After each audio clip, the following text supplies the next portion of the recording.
এই পুকুরে একজন মাছ ছাড়তে গিয়েছিল এবং তার পরিণতি কি হয়েছিল। প্রিয় লিসেনার্স, সবকিছু কিন্তু কুসংস্কার হয় না। কিছু কিছু কুসংস্কারে এটা সত্য। কিন্তু যদি কখনো শোনা যায় যে কোথাও এ ধরনের সমস্যা রয়েছে বা কোনো পুকুরে এ ধরনের সমস্যা রয়েছে, তাহলে আমাদের উচিত নয় বা এটা উচিত হবে না আমাদের সেখানে গোসল করতে নামা, কাপড় কাচা, মাছ ধরা, বাণিজ্য করার উদ্দেশ্যে সেখানে কোনো প্রজেক্ট করা। যদিও বা এটি প্রথম দিকে বোঝা অনেক কঠিন হয়ে যায়, কারণ জমির মালিক তিনি নিশ্চয়ই বলবেন না, বা পুকুরের মালিক তিনিও বলবেন না, বা বাসার মালিক তিনি নিজেও বলবেন না যে তার জমি পুকুর বাড়ি হন্টেড, তাই না? যারা ওঠে তারা বুঝতে পারে, বা যারা ওখানে কাজ করে তারা বুঝতে পারে। এজন্য আমরা কোনো জায়গা নেয়ার ক্ষেত্রে, কোনো বাসা জায়গা বা পুকুর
নিয়ে যা, আমার অনেক কষ্ট হইতেছে। আর তার মুখমণ্ডল ছিল ফাঁসি দেওয়ার পর যেমন হয় ঠিক সেই রকম, ভয়ঙ্কর একটি হাসি দেয়। আর মেজো ভাই এসব কিছু দেখে চিৎকার করে ঘরের দিকে দেয়।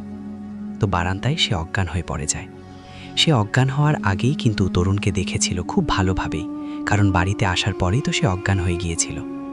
বাড়ির সদস্যরা তাকে জ্ঞান ফেরানোর চেষ্টা করে, জ্ঞান ফেরো তাকে গোসল করানো হয়।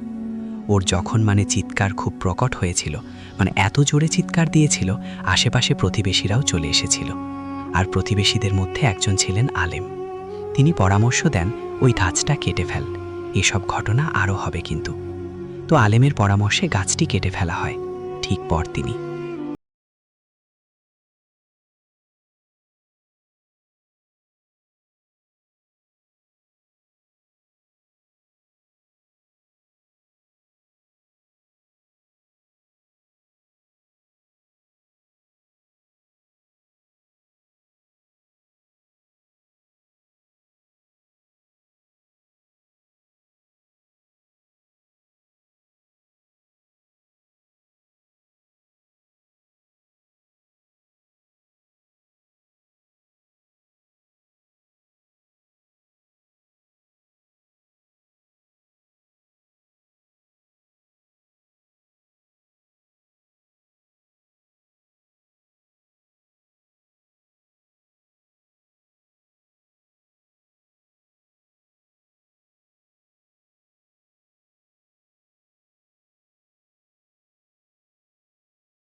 অরুণের সাথেও এমনই ঘটনা ঘটেছিল যে অরুণে কেমন সময় সুইসাইড করেছিল, তখন হয়তোবা কোনো একটা নির্দিষ্ট সময় ছিল, যার কারণে তাকে নিয়ে এই ধরনের ঘটনার সূত্রপাত হয়েছিল।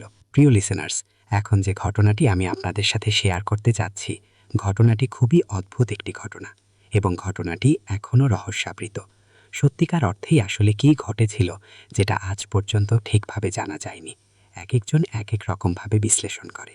এমন একটি ঘটনা আমাদেরকে পাঠিয়েছেন সৈয়দ জাহিদ হাসান। ওনার বাড়ি চাঁপাইনবাবগঞ্জের গোমস্তাপুরের বাজারপাড়া নামক গ্রামে। বর্তমানে তিনি লেখাপড়ার জন্য রাজশাহীতে আছেন। আর এই ঘটনাটি তিনি তার মা এবং খালার কাছ থেকে শুনেছেন। এই ঘটনাটি ঘটেছিল ওনার নানির বাড়িতে, আর ওনার নানির বাড়ি চাঁপাইনবাবগঞ্জের সোনাইচণ্ডী এলাকার কানুরা গ্রামে। সোনাইচণ্ডী এলাকাটা সম্পূর্ণটাই বরেন্দ্র এলাকা। ঘটনাটি ঘটেছিল 2002 কিংবা 2003 সালের দিকে, এমনটাই উনি উল্লেখ করেছেন। এই ঘটনাটি ঘটেছিল কানুরা গ্রামের একটি সাধারণ পরিবারের একজন মেয়ের সাথে। সঙ্গত কারণে ঠিক নামটি মানে অ্যাকচুয়াল নামটি প্রকাশ করা যাচ্ছে না, একটি ছদ্মনাম ব্যবহার করা হবে। কানুরা গ্রামটি খুবই ছোট। এই গ্রামটিতে 2013 সালে বিদ্যুৎ সংযোগ আসে। তার আগে সেখানকার মানুষ লণ্ঠন, কুপি এসব জ্বালিয়ে বসবাস করত। কিন্তু তার আশেপাশে সোনাইচণ্ডী সদর এবং ধানসুরা গ্রামে বিদ্যুৎ সংযোগ অনেক আগে থেকেই ছিল। তবে ঘটনার সময়কালে অর্থাৎ 2002 বা 3 সালের দিকে হয়তো আশেপাশে কোথাও বিদ্যুৎ সংযোগ ও সময় ছিল না। যে মেয়েটার সাথে ঘটনাটি ঘটেছে তার বাড়ির একটু বর্ণনা না দিলেই নয়। তাদের বাড়িটি মাটির তৈরি দোতলা বাড়ি এবং উপরে টিন দেয়া আছে। বাড়ির পেছন দিকে আবাদি জমি রয়েছে, যেখানে ধান চাষ করা হয়। বাড়ির একদম সামনে একটি ছোট্ট পুকুর রয়েছে। সেই পুকুরটি এই পরিবারের নিজস্ব এবং সেখানে তারা মাছ চাষ করে। এই পুকুরের পাশে আরও একটি বড় পুকুর রয়েছে, আর এই বড় পুকুরটির শেষ প্রান্তে একটি চায়ের দোকান রয়েছে, যেখানে অনেক মানুষের আনাগোনা হয় প্রতিদিন। বাড়িটির সামনে দিয়ে একটি মাটির রাস্তা চলে গেছে, যেটি সোনাইচণ্ডী এবং ধানসুরা গ্রামের মেইন রাস্তার সাথে সংযুক্ত। রাস্তার ঠিক ওপারে রয়েছে আরও একটি বড় পুকুর। পুকুরের এক পাড়ের কাছে আছে সেই গ্রামের প্রধান গোরস্থান। গোরস্থানটির চারপাশে কোনো সীমানা দেয়া নেই। বাড়িটির মেইন দরজায় দাঁড়িয়ে পশ্চিম দিকে তাকালে সেই গোরস্থানটি দেখা যায়। কানুরা গ্রামে সেই সাধারণ পরিবারটিতে যে মেয়েটি ছিল তার ছদ্মনাম উর্মিলা। উর্মিলা অন্য সব সাধারণ মেয়েদের মতোই ছিল। ভালোভাবেই সে বড় হয়েছিল। সে বিয়ের পর কানুরা গ্রামে এসেছিল। গ্রামের লোকজনরা বলতো উর্মিলার কাছে নাকি জিন আছে, কিন্তু তার সাথে জিনের সঙ্গে কোনো সংশ্লিষ্টতার প্রমাণ কেউ দেখেছে কিনা এটা কেউ বলতে পারে না। বিয়ের কিছু বছর পর তার 2টি সন্তান হয়, কিন্তু উর্মিলা একটি জটিল রোগে আক্রান্ত হয়ে পড়ে। কী রোগে সে আক্রান্ত হয়েছিল সেটি আমাদের জাহিদ ভাই বলতে পারেননি, কারণ তিনি আসলে জানতে পারেননি যে আসলে কী রোগে মেয়েটি আক্রান্ত হয়েছিল। তাকে বিভিন্ন জায়গায় নিয়ে ভালো ডাক্তার দেখানো হয়, কিন্তু তার রোগ ভালো হয় না। উর্মিলা ধরেই নেয় সে হয়তো আর বাঁচবে না। তাই সে তার পরিবারের লোকজনদের কাছে শেষ ওসিয়ত করে যায়। সেটি হলো তার মৃত্যুর পর তাকে যেন গোরস্থানের পাশে যে পুকুর রয়েছে এই পুকুরের পানি দিয়ে গোসল না করানো হয়। কিন্তু তার পরিবার তার কথায় পাত্তা না দিয়ে তাকে বাঁচানোর জন্য চেষ্টা চালিয়ে যেতে থাকে। আর এই ওসিয়তটি সে তার মাকে করে গিয়েছিল মূলত। যাই হোক, তারা শেষ পর্যন্ত রাজশাহীর একটি হসপিটালে ভর্তি করে। ডাক্তার তার চিকিৎসা করে, বিভিন্ন ধরনের টেস্ট করা হয়। সেখানকার ডাক্তার একটি সিদ্ধান্ত নেন, পরিবারের সাথেও কথা বলার পরিবারও রাজি হয়। সেটি হল ওই ডাক্তার তাকে ইঞ্জেকশন দিয়ে অজ্ঞান করতে চায়, কিন্তু উর্মিলা ডাক্তারকে অনেক অনুরোধ করে যে তাকে যেন অজ্ঞান না করা হয়। সে নাকি ডাক্তারের পায়ে পর্যন্ত ধরেছিল, কিন্তু ডাক্তার বলেছিল এই ইঞ্জেকশনটা না দিলেই নয়, এটা আপনার জন্য খুবই জরুরি। কিন্তু উর্মিলা সেটি মানতে রাজি ছিল না।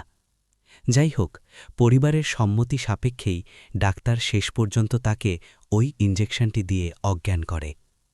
কিন্তু সমস্যা দেখা দিল যে দীর্ঘ সময় পার হয়ে গেল, তার জ্ঞান ফিরছিল না। ডাক্তার উর্মিলার পরিবারের লোকজনকে বলেন, উর্মিলাকে বাড়ি নিয়ে যান এবং 24 ঘণ্টা রাখুন।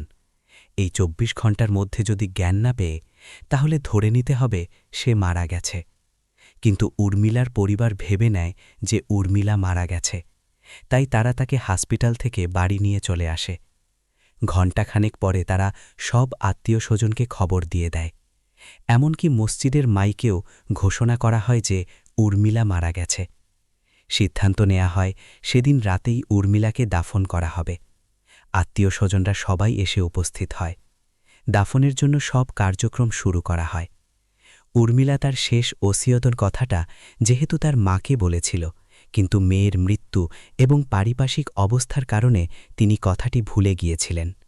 কারণ মেয়ের মৃত্যুর কারণে তিনি এতটা শোকে আচ্ছন্ন ছিলেন এবং এতটা কষ্ট পেয়েছিলেন যে এই বিষয়গুলো আসলে তার মাথায় তখন কাজ করেনি।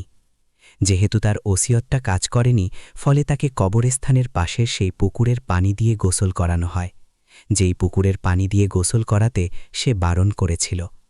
কেন বারণ করেছিল এটা কেউ বলতে পারে না, এবং সে কাউকে বলেও যায়নি। রাত 10টার সময় তার জানাজা হয় এবং স্বাভাবিকভাবেই তাকে দাফন করা হয়। এখানে কোনো রকমের কোনো অদ্ভুত রকমের ঘটনা ঘটেনি, মানে তাকে দাফন করার আগ পর্যন্ত। দাফন করার পর সবাই তো বাড়িতে ফেরত আসে। ওই রাতেই উর্মিলার স্বামী স্বপ্নে দেখে যে উর্মিলার লাশ কবর থেকে তুলে তাদের বাড়ির বাইরের দরজার সামনে ফেলে রাখা হয়েছে। স্বপ্ন দেখার সাথে সাথে তার ঘুম ভেঙে যায়। তিনি তার স্বপ্নের ব্যাপারে বাড়ির অন্যান্য লোকজনদেরকে বলেন। অন্য সব আত্মীয় স্বজনরা বলেন, সকালে গিয়ে কবর ঠিকঠাক আছে কিনা দেখে আসা হবে, এখনকার মতো তুমি ঘুমিয়ে যাও। সেদিনকার মতো সবাই ঘুমিয়ে পড়ে। পরদিন ভোরবেলা কবরটি দেখতে যাওয়া হয়। কবরের কাছে গিয়ে সবাই একটি ভয়ানক জিনিস দেখে, যেটি দেখার জন্য কেউ প্রস্তুত ছিল না। সবাই দেখে যে কবরের মাথার অংশটুকু মাটি নেই, এবং সেখানে যেই বাঁশ দেয়া হয়েছিল, যেই অংশটিতে মাথার অংশটুকু মূলত চাটাই দেয়া হয়েছিল, সেই চাটাই অংশ বিশেষ নেই। হাতে টর্চ লাইট সবাই নেয় এবং টর্চ লাইট নিয়ে আসে, কারণ আলো থাকলেও তো, মানে সূর্যের আলো থাকলে তো কবরের ভেতরে দেখা যাচ্ছিল না। টর্চ লাইট মেরে দেখা যায় যে কবরের মধ্যে কোনো লাশ নেই, কিন্তু কাফনের কাপড়টি কবরের ভেতরেই পড়ে আছে। কবরের অন্যান্য অংশ একদম অক্ষত আছে। বাড়ির লোকজনদেরকে খবর দেয়া হয়, সবাই সেখানে চলে আসে। খবরটা জানাজানি হলে আশেপাশের বাড়িগুলো থেকে অনেক মানুষজন এসে সেখানে উপস্থিত হয়। সবাই মিলে লাশ খুঁজতে থাকে। লাশ গেল কোথায়? খোঁজার এক পর্যায়ে লাশটি পাওয়া যায় ওই কবর থেকে বেশ অনেকটা দূরে একটি ধানের জমির মাঝখানে। সে সময় জমিতে ধান লাগানো ছিল না। লাশটি উপুর হয়ে মাটিতে পড়েছিল। লাশটিকে সোজা করলে দেখা যায় লাশের চোখ থেকে তাজা রক্ত গড়িয়ে পড়ছে। এই সময় পরিবারের লোকজনের লাশটি কাউকে দেখানোর না দিয়ে বাড়ি নিয়ে চলে আসে, কারণ ওই অবস্থায় আসলে কাউকে দেখানোর মতো ছিলও না। কিন্তু খবরটি চারদিকে যখন জানাজানি হয়ে যায়, দূর দূরান্ত থেকে অনেক মানুষ এসে জমা হয়। সবার চাপের মুখে পরবর্তীতে লাশ দেখাতে বাধ্য হয় উর্মিলার পরিবার।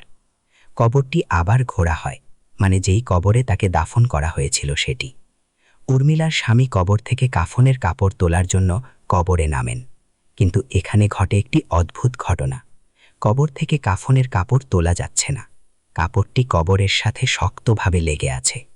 এই অবস্থায় আশেপাশের যেই গ্রাম ছিল, সোনাইচণ্ডীর হাটের যেই মসজিদ একটা আছে, সেই মসজিদের ইমাম, তারপর ধানসুরা কেন্দ্রীয় মসজিদের ইমাম, এবং ওই গ্রামের যেই মসজিদ রয়েছে, ওই মসজিদের সবচেয়ে বড় যেই মসজিদ রয়েছে, ওই মসজিদের ইমামকে খবর দেয়া হয়। 3 জন ইমাম একত্রে অনেক দোয়া দুরুদ পড়তে থাকেন। তারা 3 জন দোয়া পড়া অবস্থায় কবরের মধ্যে নামেন এবং কাপড়টি তোলার চেষ্টা করেন। এবার তারা কাপড়টি তুলতে সক্ষম হন। অনায়াসেই কাপড়টি উঠে আসে। সেদিন ছিল বুধবার। সোনাইচণ্ডীতে কেন্দ্রীয় হাট বসে বুধবারে। খবরটি জানার পর হাট থেকে সব মানুষ এসে সেখানে হাজির হয়। সবাই এই ঘটনা নিজ চোখে দেখেছে, এবং এটাই জাহিদ ভাই আমাদেরকে বলেছেন যে অনেকেই এটি নিজ চোখে নাকি দেখেছে। পরবর্তীতে পুনরায় গোসল দেয়া হয়, আবার জানাজা পড়িয়ে দাফন করা হয়। এরপর আর কোনো সমস্যা নাকি হয়নি। কিন্তু কবর থেকে যেই পাটাতনটি হারিয়ে গিয়েছিল সেটি আর পাওয়া যায়নি। এই ঘটনার পর গ্রামের সবার মুখে বিভিন্ন রকমের কথা ছড়িয়ে পড়ে। কেউ কেউ বলে যে সেই মেয়েটির সাথে থাকা জিনেরা তার লাশটি তুলে বাইরে বের করেছে। আবার কেউ কেউ বলে মেয়েটি হয়তো বেঁচে ছিল, যেহেতু ডাক্তারের কথা অমান্য করে 24 ঘন্টার আগেই তাকে কবর দেয়া হয়েছিল, তাই হতে পারে যে হয়তো কবরের মধ্যে মেয়েটির জ্ঞান ফিরে এসেছিল। তারপর সে নিজেই কবর ভেঙে বেরিয়ে আসে। তারপর কোনো কারণে সে অসুস্থ হয়ে মারা যায়, মানে স্বাভাবিকভাবে সে মারা যায়।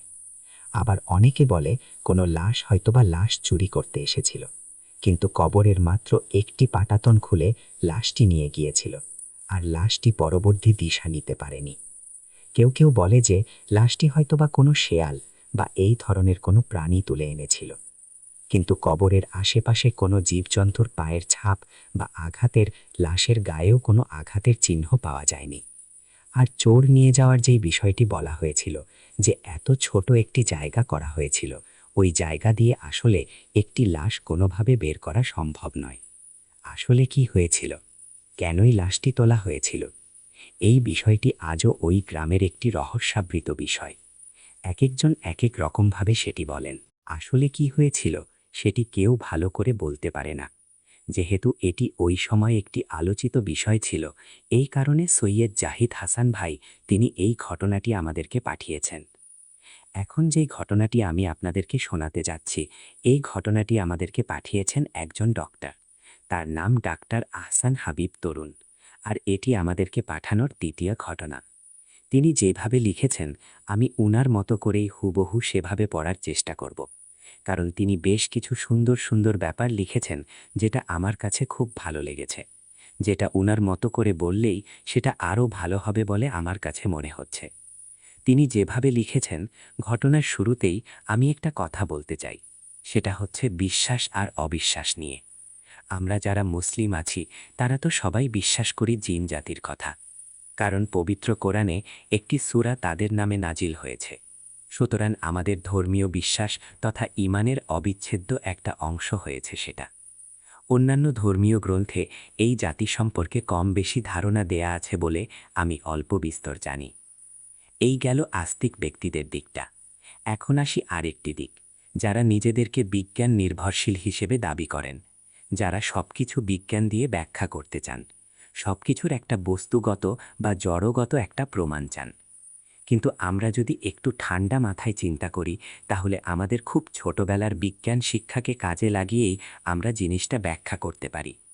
সেটা এই যে, যারা বস্তুগত বা জড়গত একটা প্রমাণ চান, তাদের উদ্দেশ্যে বলতে চাই, মহাশূন্য বা স্পেস এটা তো বস্তুগত বা স্থানগত কিছু নয়। এটাকে না চোখে দেখা যায়, না হাতে ধরা যায়। তবু এটা 100% বৈজ্ঞানিকভাবে প্রমাণিত যে স্পেস রয়েছে। এখন পর্যন্ত কি একজন অস্বীকার করতে পারবেন যে বস্তুগত বা জড়গত কোনো প্রমাণ নেই? এই জন্য স্পেসকে অস্বীকার করা যাবে? একই সাথে চোখের দেখা বা কানে শোনার কথায় আসি। আমরা জানি আমাদের শ্রাব্যতার একটা পাল্লা আছে।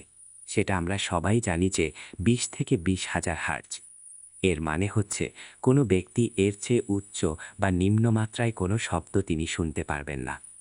একটা উদাহরণ হচ্ছে, আমরা সবসময় বলি কুকুর অনেক প্যারানরমাল জিনিস বুঝতে পারে। কুকুরের শ্রাব্যতার পাল্লা কিন্তু মানুষের চেয়ে অনেক বেশি। সুতরাং এমনও তো হতে পারে যে অশরীরের যে শব্দগুলো করে সেগুলা 20-এর থেকে কম বা 20,000 হার্টজ থেকে বেশি, যার জন্য আমরা সেগুলা শুনতে পাই না, কিন্তু ওরা ঠিকই শুনতে পারে। আবার যদি চোখে দেখার কথা চিন্তা করি, সেটা হলো আলোক রশ্মির সবগুলোই কি আমাদের চোখে ধরা পড়ে? এর উত্তর হচ্ছে না। একটা কমন উদাহরণ হচ্ছে, টিভির রিমোটের সামনের যেই লাইটের মতো জিনিসটা থাকে, সেটা থেকে বের হওয়া আলো কখনো খালি চোখে দেখা যায় না, কিন্তু ক্যামেরায় দেখা যায়। যদি আমরা ডাইমেনশন দিয়েও চিন্তা করি, সেভাবেও প্রুফ করা যায়। এছাড়াও আরও অনেক অনেক দিক থেকে জিনিসগুলো চিন্তা করা যায়। এত লম্বা লম্বা ভূমিকা করে ফেললাম, আশা করি ক্ষমা সুন্দর দৃষ্টিতে দেখবেন। এখন চলে আসি মূল ঘটনায়। ঘটনাটি আমার বড় মামার কাছ থেকে সংগ্রহ করা।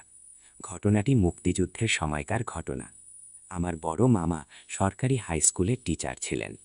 চাকরি সূত্রে তাকে থাকতে হতো সিরাজগঞ্জ জেলার গাজীপুর উপজেলার একটি গ্রামে। বলে রাখা ভালো, সেই এলাকাটি চরাচর এবং সেই সময় নৌকাই ছিল একমাত্র বাহন।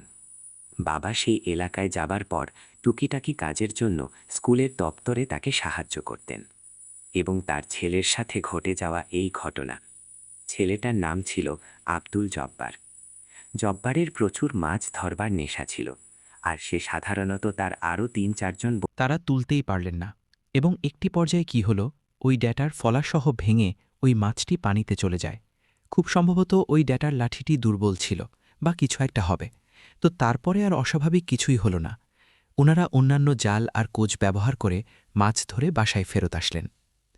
ওনারা ঘটনাটা স্বাভাবিকভাবেই নিলেন, কারণ এমন ঘটনা অরহামেশাই ঘটে।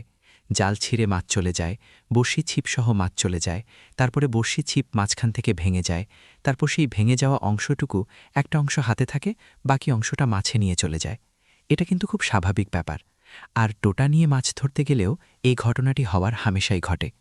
এই কারণে বিষয়টি সবাই স্বাভাবিকভাবে নিয়েছিলেন।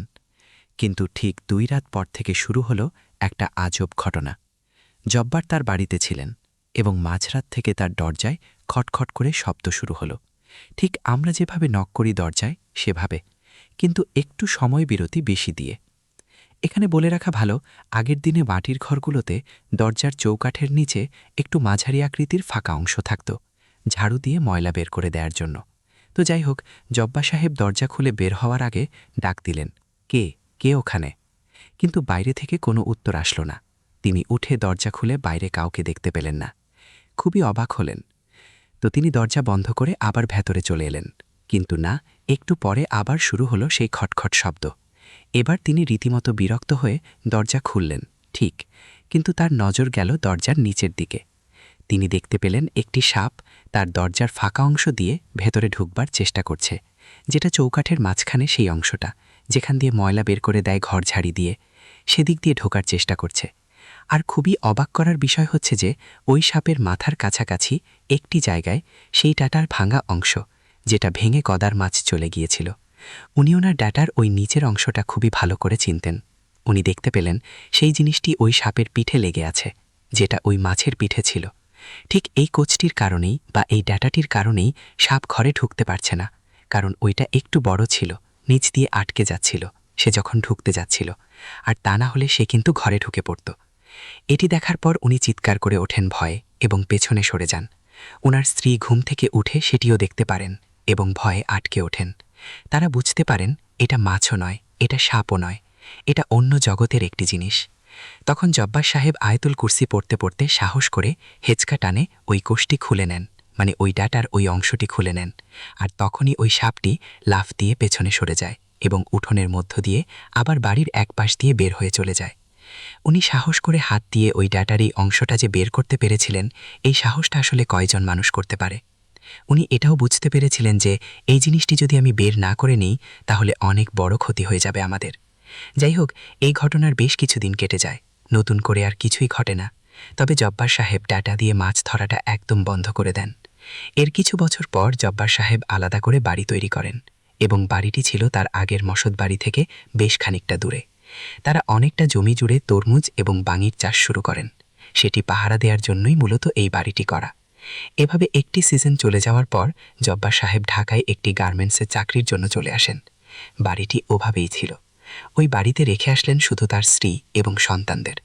মাঝে মাঝে জব্বারের মা এসে ওনার স্ত্রী এবং সন্তানদের সাথে থাকতেন। কখনো বা অন্য তার বাবা মা একসাথে চলে আসত, আবার কখনো বা জব্বারের স্ত্রী সন্তানরা অন্য কোনো আত্মীয় স্বজনের বাড়িতে বেড়াতে যেত যখন জব্বার থাকত না। তো জব্বার মাঝে মাঝে গ্রামে আসতেন। উনি প্রায় প্রত্যেকবারই রাত করে বাসায় আসতেন। আর রাত করে বাসায় ফেরাটাই ওনার জন্য একদম সাধারণ ব্যাপার হয়ে গিয়েছিল। এভাবে একদিন হুট করে মধ্যরাতে জব্বার সাহেব তার বাড়িতে ফিরলেন। ওদিন আবার জব্বারের মা এবং বাবা দুজনেই বাড়িতে ছিলেন। তবে সাধারণত জব্বার যে সময় বাসায় ফিরত তার চেয়ে ওই দিন একটু বেশি দেরি করে ফিরেছিল। তো যাই হোক, জব্বার সাহেব ফেরার সময় বড় দুটো মাছ কিনে আনেন। এটাও স্বাভাবিক ছিল যে উনি বাড়ি ফেরার সময় প্রায়শই এই কাজটি করতেন, যে মাছ কিনে নিয়ে আসতেন। ওই দিন আবার এসেই এক অদ্ভুত আবদার করে বসলেন। ঘরে ঢুকে ইনার স্ত্রীকে বললেন, তুমি রান্নার প্রস্তুতি নাও, আমি মাছ ভাজা খাবো, আমি তোমাকে হেল্প করছি। মাকে ডেকে তুলে তোমরা কাজ শুরু করো, আর আমি মাছ কেটে দিচ্ছি। উনি আসলে মাছ কাটায় অতটা পারদর্শী ছিলেন না। তো জব্বার সাহেবের স্ত্রী খুবই অবাক হন যে সে আবার মাছ কাটা শুরু করলো কবে। তিনি ভাবেন যেহেতু ঢাকায় থাকে, মেসে রান্নাবাড়া করতে হয়, অনেক সময় মাছ কাটা হয়তোবা শিখে গিয়েছে। এই বিষয়টি নিয়ে উনি কোনো প্রশ্ন করেন না। তো যাই হোক, কথা মোতাবেক উনি মাছ কাটতে লেগে গেলেন উঠোনের মাঝখানে, আর ওনার স্ত্রী চুলায় আগুন জ্বালানো শুরু করলেন রান্নাঘরে। ওনার স্ত্রী চুলা জেলে কোনো একটি কারণে ঘরে যাবার জন্য যখন উঠে হাঁটা দেওয়া শুরু করেন, তখন তিনি একদম স্তম্ভিত হয়ে যান। ওনার স্ত্রী দেখেন বার মাছ কাটছেন ঠিকই, কিন্তু ওই মাছ তিনি পাত্রে রেখে না দিয়ে কাঁচা মাছ চিবিয়ে চিবিয়ে খাচ্ছেন, আর তার মুখের দুই দিক দিয়ে রক্ত গড়িয়ে পড়ছে, আর জব্বার জিভ দিয়ে সেই রক্ত আবার চেটে চেটে খাচ্ছে। জব্বার জিভটা ছিল অনেক বেশি লম্বা। এই ঘটনা দেখে তার স্ত্রী চিৎকার করে ঘরের দিকে দৌড়ে যান। ওনার চিৎকারে তার শ্বশুর শাশুড়ি ঘুম থেকে উঠে পড়েন এবং বাইরে বেরিয়ে আরও বীভৎস দৃশ্য দেখেন সবাই মিলে। ওরা দেখেন যে ওই জব্বারের জিভটি আরও অনেক বড় মনে হচ্ছে এখন, আর জব্বার রূপী ওই প্রাণীটি হো হো করে হাসছে এবং বিশ্রী ভাষায় গালিগালাজ করছে। জব্বারের বাবা তখন বুঝতে পারেন যে কি ভয়ানক বিপদে তারা পড়েছেন। তখন তিনি জোরে জোরে দোয়া পড়তে থাকেন এবং দোয়া পড়তে পড়তে জব্বারের মাকে নিয়ে এবং তার পুত্রবধূ এবং নাতি নাতিনীদের নিয়ে তিনি বাড়ির গোয়ান ঘরের দিকে চলে যান। উনি তাদেরকে বলেন যে দুষ্টু জিনেরা বা জিনেরা নাকি গরু মহিষ এদের কাছাকাছি আসতে চায় না। তো ওনারা ওই গোয়াল ঘরের মধ্যে গিয়ে জোরে জোরে দোয়া দরুদ পড়তে থাকেন। এভাবে কিছুক্ষণ চলে যায়, আর ওই সময় ওই জব্বারের মতো ওই অবয়বটি ওদের চারদিকে ঘুরতে থাকে, কিন্তু ওদের কাছে আসে না, দূর থেকে গালিগালাজ করতে থাকে। এভাবে কিছুক্ষণ চলার পর জিপটি গালি দিতে দূরে চলে যায়, কিন্তু ওনারা গোয়াল ঘর থেকে বের হন না, একবারে ফজরের আজানের পর বের হন। এরপর জব্বার সাহেবের বাবা উনি ওনার ছেলের সাথে যোগাযোগ করেন এবং জানতে পারেন ওই দিন তিনি গ্রামে আসেননি। পরবর্তী একজন বিজ্ঞ ব্যক্তির সাথে বিষয়টি নিয়ে আলোচনা করলে জানা যায় এটা হচ্ছে সেই জিনটি, যেই জিনটিকে জব্বার আঘাত করেছিল ডাটা দিয়ে, এবং সে এসেছিল প্রতিশোধ নেয়ার জন্য তার পরিবারের উপরে। তো এটি ছিল ঘটনা। অসংখ্য ধন্যবাদ ডাক্তার আহসান হাবিব তরুণ ভাইকে। তিনি ঘটনার শুরুতে চমৎকারভাবে কিছু ব্যাখ্যা করেছেন, আর মাছ কেন্দ্রিক, মাছ ধরা কেন্দ্রিক চমৎকার একটি ঘটনা আমাদের সাথে শেয়ার করেছেন। তবে এই ঘটনাটি আমার কাছে বেশ অন্যরকম লেগেছে, কারণ সাপ হয়ে আবার বাড়িতে আসা এবং সাপের মাথা থেকে একটু নিচ দিকে পিঠের কাছাকাছি এই ডাটার বাকি অংশটা যেটা ভেঙে গিয়েছিল সেটা থাকা, আবার উনি সাহস করে সেটা বের করতে পেরেছিলেন, এটিও কিন্তু খুবই অদ্ভুত একটি ঘটনা। তো এখান থেকে আরও একটি নতুন বিষয় আমি জানতে পারলাম, যেটি আমারও ওইভাবে জানা ছিল না। সেটি হচ্ছে যে আমি এটা জানতাম যে যদি কোনো কৃষক তার গরু বা মহিষ নিয়ে মাঠে থাকে, সে যদি ওই মহিষের দড়ি বা গরুর দড়ি ধরে দাঁড়িয়ে থাকে, তাহলে দুষ্টু চিনপুরীরা তার কাছে আসে না। কিন্তু আমার এটা জানা ছিল না যে শুধু গরু বা মহিষ এগুলো যদি থাকে, এদের কাছে গেলে ক্ষেত না, এমনি এদের কাছে গেলে দুষ্টু জিনেরা তাদের কাছে আসে না। তো এটা নতুন করে জানলাম। তবে হ্যাঁ, এটা সত্য যে ভয়ানক পিশাচ প্রকৃতির জিন যেগুলো, এরা কিন্তু গরু, ছাগল, মানুষ যে কাউকে আক্রমণ করে বসে এবং খেয়ে ফেলে। তবে সেই ধরনের পিশাচ প্রকৃতির জিন অত্যন্ত ভয়ানক হয় এবং এরা পরিমাণেও কম হয়। বিশেষ বিশেষ কিছু জায়গায় এদেরকে দেখা যায়। তো যাই হোক, আশা করছি প্রিয় লিসেনার্স এই ঘটনাটি আপনাদের ভালো লেগেছে। প্রিয় লিসেনার্স, এখন যে ঘটনাটি আমি আপনাদের সাথে শেয়ার করতে যাচ্ছি, এই ঘটনাটি একই সাথে শিক্ষণীয় এবং ভয়ঙ্কর। শিক্ষণীয় এই কারণে বলছি যে আমরা অনেকেই বিভিন্নভাবে প্যারানর্মাল বিষয় স্বীকার করি, আর এ থেকে বাঁচতে গিয়ে আমরা বিভিন্ন তান্ত্রিকের আশ্রয় নেই। আর এই তান্ত্রিকরা তাদের রিচুয়াল করার কথা বলে আমাদের কাছ থেকে মোটা অঙ্কের টাকা হাতিয়ে নেয়। কাজের কাজ তো কিছু হয় না, উল্টো টাকা গচ্চা যায় এবং মানুষ সর্বশান্ত হয়, আর এর ভেতর দিয়ে সমস্যা আরও বাড়তে থাকে। এমন একটি ঘটনা এখন আপনাদের সাথে ইনশাল্লাহ শেয়ার করতে যাচ্ছি।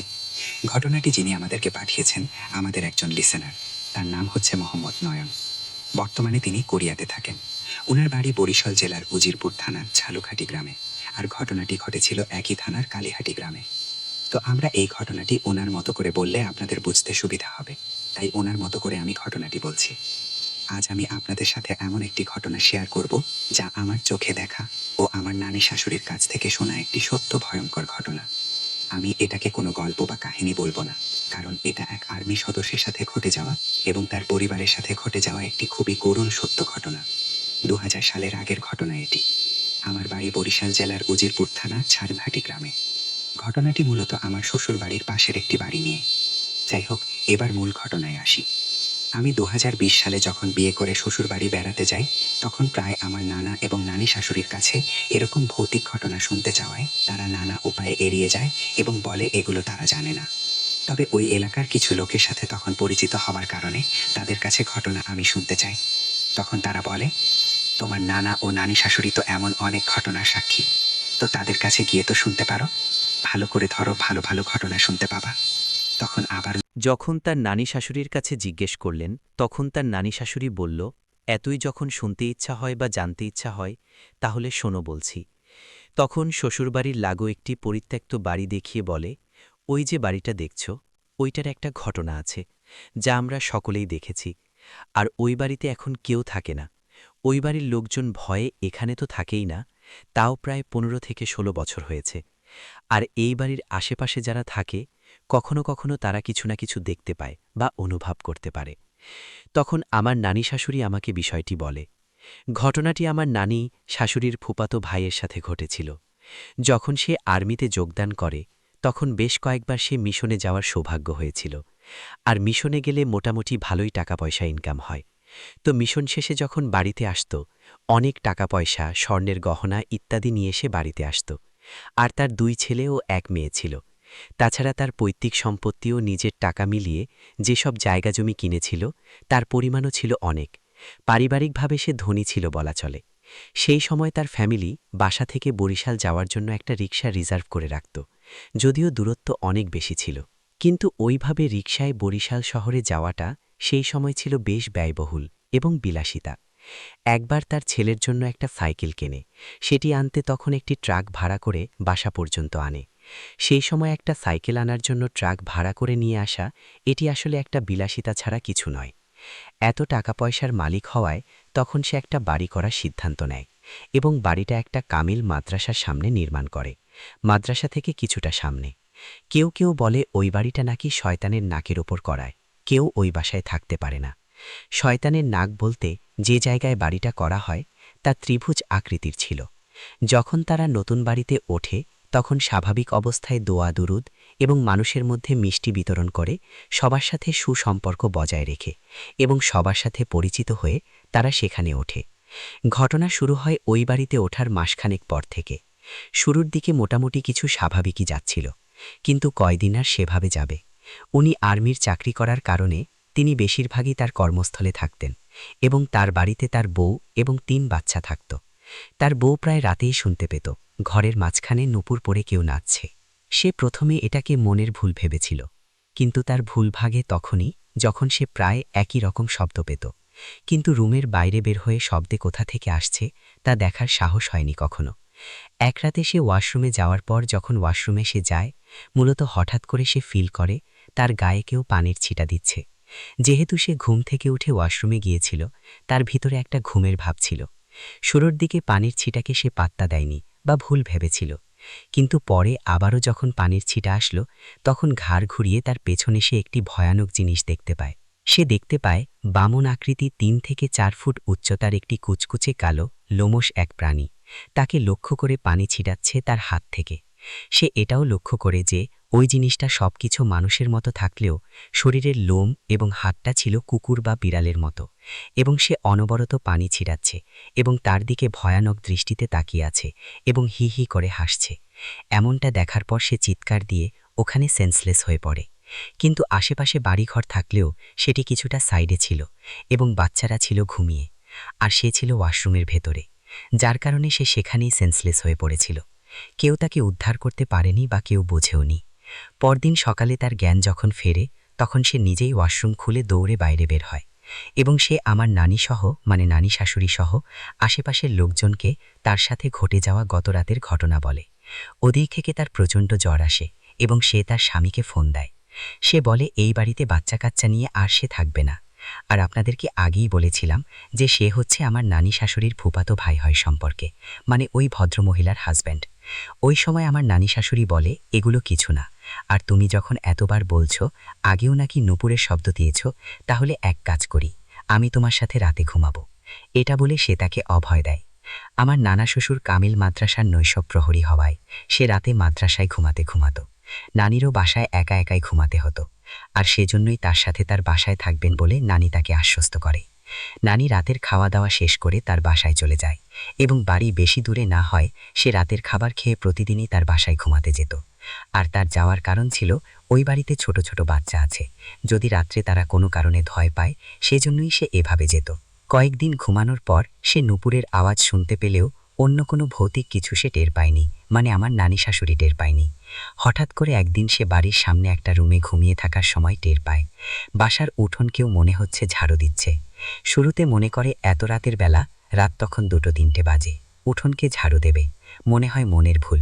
কিন্তু সে স্পষ্ট বুঝতে পারছিল একটি শলা দিয়ে শুকনো উঠোন ঝাড়ু দিয়ে যেরকম শব্দ হয় সেই শব্দ হচ্ছিল। তার মনে তখন সন্দেহ জাগে যে এত রাত্রে মানুষ উঠোনকে ঝাড়ু দেয়।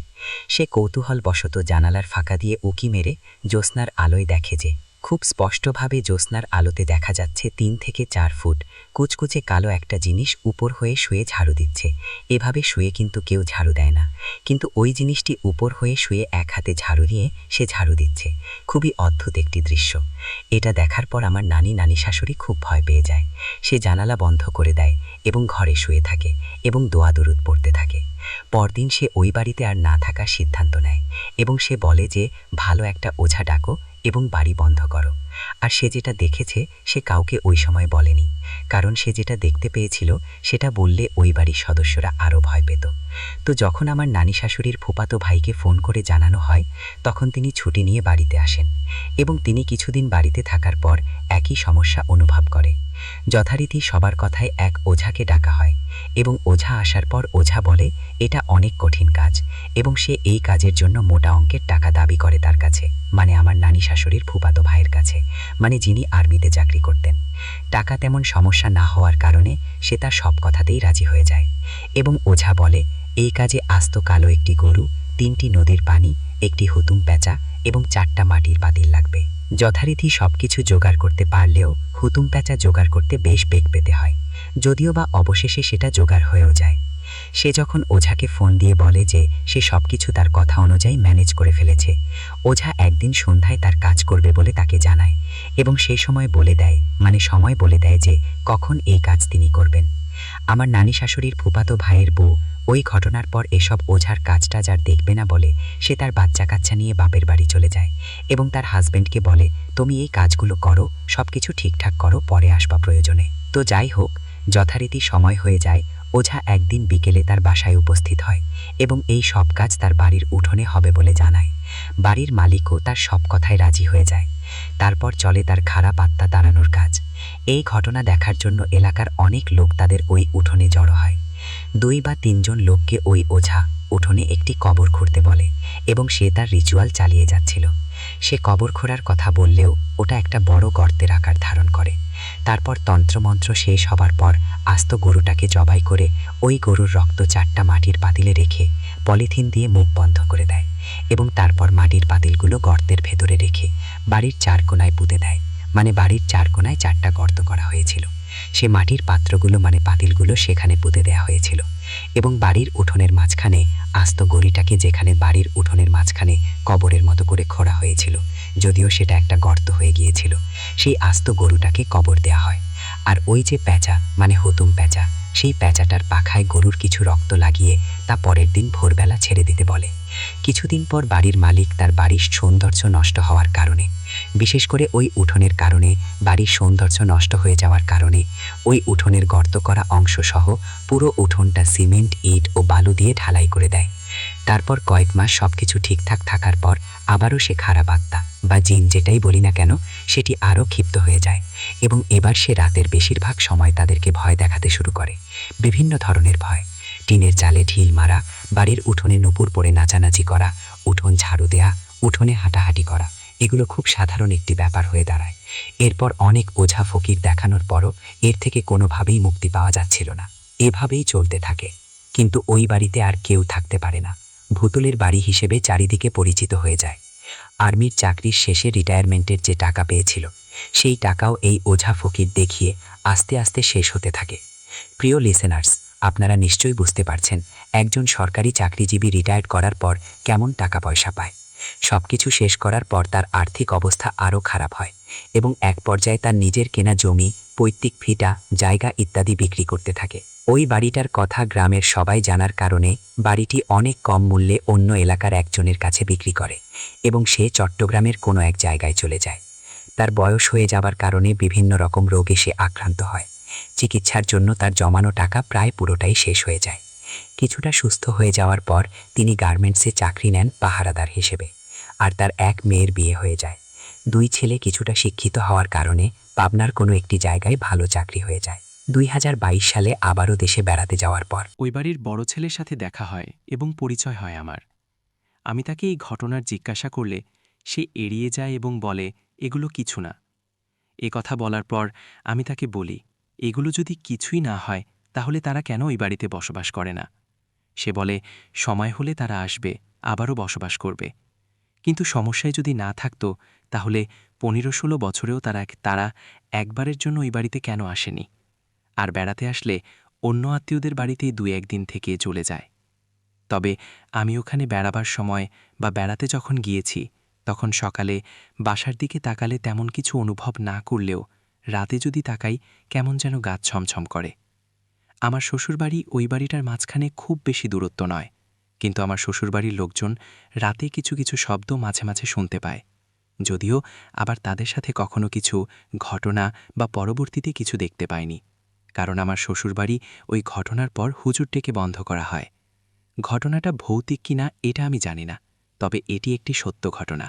প্রিয় লিসেনার্স, এই যে ঘটনাটি আমি পড়ে শোনালাম তার মতো করে যিনি পাঠিয়েছেন, এখানে আমি যে বিষয়টি আপনাদেরকে বলতে চাই, যে শিক্ষণীয় যে ব্যাপারটা, সেটা হচ্ছে যে এই ধরনের সমস্যার ক্ষেত্রে রুকিয়া করতে হবে যিনি ভালো একজন রাকি, তাকে ডেকে এনে নিয়মমাফিক শরিয়াসম্মতভাবে রুকিয়া করতে হবে। এখানে যে তান্ত্রিক এসেছিল সে আসলে জাদু করেছিল। ওই জাদুর ফলে সে আসলে কি করেছিল, কি উদ্দেশ্য ছিল, এটা কিন্তু বোঝা যায় না। ওই বাড়ির ভালো হওয়ার পরিবর্তে আরও খারাপ হয়েছে। কারণ এই ধরনের কাজ করে জিনভূত তাড়ানো যায় কিনা এটা আমি জানি না। এতে করে জিনভূতের উপদ্রব আরও বাড়ে। কারণ এভাবে গরু জবাই করে রক্ত এভাবে দেয়া, এটা নিশ্চয়ই শরিয়াতসম্মত কোনো ব্যাপার না। এটা আপনারা প্রত্যেকেই বুঝতে পারছেন। এই কারণে আমি বলি, এইভাবে কোনো তান্ত্রিক কবিরাজ ডেকে এনে বাড়ির প্যারানর্মাল সমস্যা দূর করার চেষ্টা করবেন না। ভালো কোনো হুজুরের শরণাপন্ন হন। তিনি শরিয়াতসম্মতভাবে জাদুবিদ্যা কাটানো, কোরআন এবং হাদিস অনুযায়ী আবার সেই জিনিসটা জানেন, রুকিয়া করতে পারেন। এইভাবে বাড়ির সমস্যাগুলো দূর করার চেষ্টা করতে হবে। কিন্তু কখনোই এভাবে তান্ত্রিক কবিরাজ ডেকে এই সমস্যার সমাধান করতে গেলে দুটো কাজ হবে মূলত। এক, এই সমস্যার সমাধান না হয়ে সেটা বাড়বে। দ্বিতীয়ত হচ্ছে যে আমাদের এই সমস্যার সমাধানের জন্য যখন আরেকজনকে ডেকে এনে তার মুখ দিয়ে তন্ত্রমন্ত্র উচ্চারণ করাবো, তখন ওই কুফুরি কালাম উচ্চারণের গুণা আমাদের আমলনামায় লিখিত হবে। সুতরাং আমরা নিশ্চয়ই বুঝতে পারছি বিষয়টা কতটা ভয়ানক। এজন্য আমি বলছি যে এই ঘটনাটি ভয়ানক অবশ্যই, কিন্তু সেই সাথে শিক্ষণীয়। এই কারণে আমি এই ঘটনাটি আপনাদেরকে পড়ে শোনালাম। আশা করছি এই ঘটনা থেকে আমরা যে শিক্ষাটা পেলাম সেটি আমাদের ব্যক্তি জীবনে বা আমাদের আশেপাশে পরিচিত যদি কারো সাথে সমস্যা হয়, আমরা তাদেরকে ঠিক পরামর্শটা দিয়ে হেল্প করতে পারবো ইনশাআল্লাহ। প্রিয় লিসেনার্স, আশা করি আমাদের ঘটনা আপনাদের ভালো লেগেছে। ঘটনা ভালো লাগলে লাইক, কমেন্ট ও শেয়ার করে আমাদের সাথে থাকুন। পরবর্তী ঘটনা শোনার আমন্ত্রণ জানিয়ে আজকের মতো এখানেই বিদায় নিচ্ছি। আসসালামু আলাইকুম।